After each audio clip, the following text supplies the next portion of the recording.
Hello, YouTubers and all those who happen to watch. So, a foreclosure on the house here.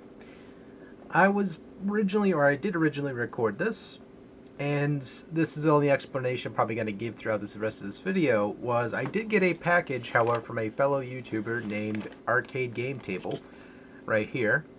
However, I already opened it up, I tore it open, and I found out after the following item who I actually got this from, because I just came downstairs, I look on this little hutch which we have there, and I had usually keep my mail there, so if I get mail, I can go downstairs, look straight ahead, and it'll be right there. And if it isn't, I know I didn't get any mail.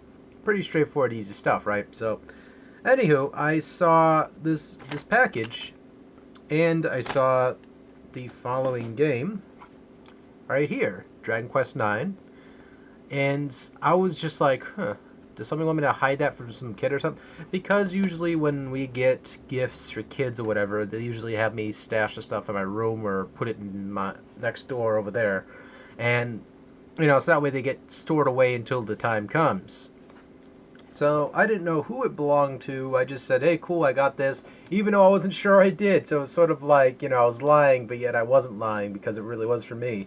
So... my brother picked this up for me for my birthday, which is coming up within this month, which, again, big humble thank you to Shawn. He hooked me up with this awesome game. Supposedly it's awesome. A lot of friends of mine he completed it through very thoroughly, and they said there's so much hours of crunch worth in this game.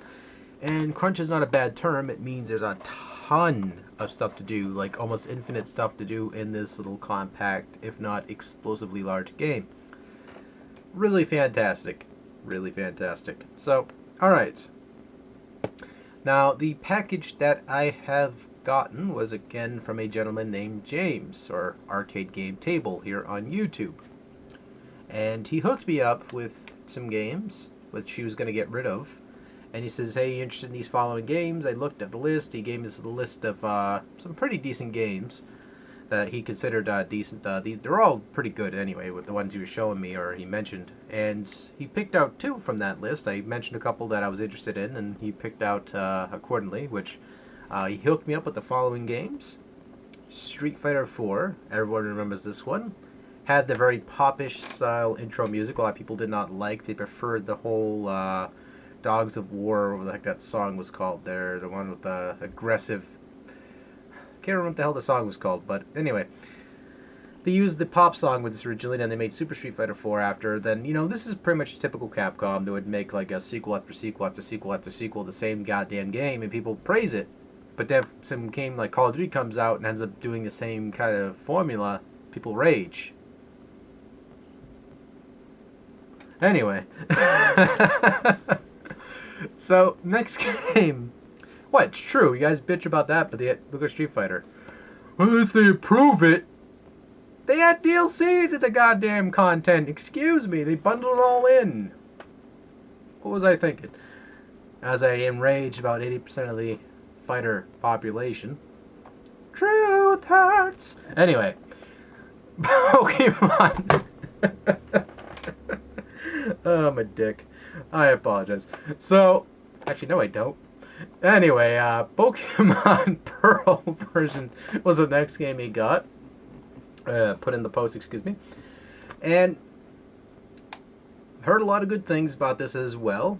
And this is, of course, one of those other series that, of course, get sort of thrown around a little bit. They kind of use it a lot, which isn't bad. I mean, if they could do something good with the series or the genre, there's absolutely nothing wrong with them, putting them out. Same with Street Fighter. As much as I tease and poke and point the obvious about it. And Pokemon, it's for kids initially. A lot of adults like it too, because the RPG elements touch my nipples. So, therefore, I have two games I can sit down and play through, as well as one game I can play mediocrely because I'm not super good at fighters. Because it's at the end of the day, I'm not really... The term lightly here is, I'm not super effective with fighting games. I mean, if you give me an arcade stick, I'd probably play it 50 times better, but I'm not gonna get an arcade stick anytime soon for the game. Directional pad will work just fine.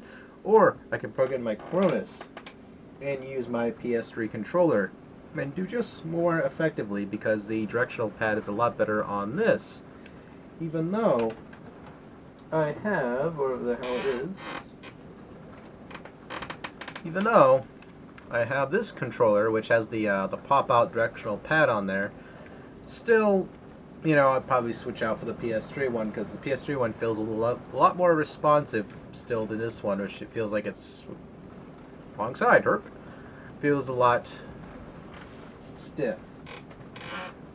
I don't know, the squishiness of the button for the PS3 feels a lot better. I mean, again, I don't have any intention to get a PS3 arcade stick right away, nor a 360 one, because they're expensive, and I'd rather collect more games that essentially have more value to me or substance. So, therefore, there you go. And also, here's another review. Buy the goddamn game. There you go. Happy now? You happy now, Draft Clock? You happy now? You happy? Are you happy? You golden bastard. Are you happy? I will mold you and make you into a necklace. I will end you. Anyway, so take it easy, guys. Thank you guys so much for watching, and a big thank you to Shawn as well as James for the awesome, I would consider it a birthday haul, even though technically this one was more catered towards that, and this was just more of a partial gift, which is really mutually respectable. And he did give me a list, because I asked for him to do so, of a couple games that he might be interested in if I might find them in the wild, and give him some love, which I will if I do happen to see these games cheap, affordable, as well as fairly priced. So anyway, guys, thank you, fuck you, and see you later.